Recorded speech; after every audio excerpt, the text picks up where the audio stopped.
So welcome students. In this question you are asked to find 50C4 plus sigma r is equal to 1 to 6, 56 minus RC3.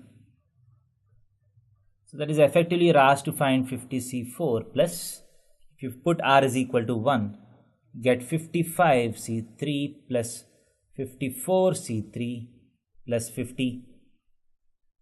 53C3 plus 52C3 plus 51C3 plus, if you put r is equal to 6, 50C3. So you're asked to find the summation of all this. So how do we get this? So in this, whenever you have summations like this, you remember the formula NCR plus NCR minus 1 is equal to N plus 1 CR. This is the usual formula that you use in the sequences of binomial coefficients. So NCR plus NCR minus 1 is N plus 1 CR. If n's are same and r's differ by 1 unit, then the summation is n will increase by 1 unit and you get the higher of these two numbers as r.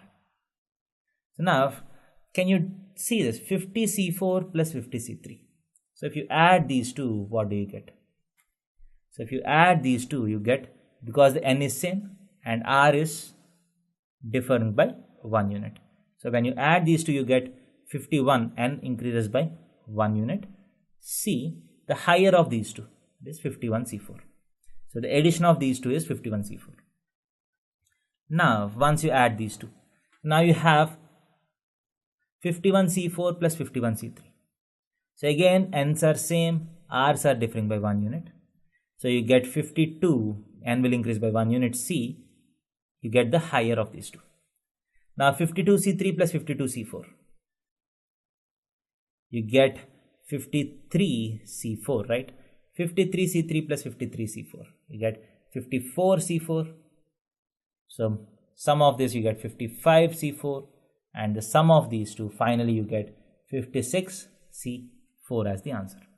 So 56C4 is the right answer to this question. Thank you.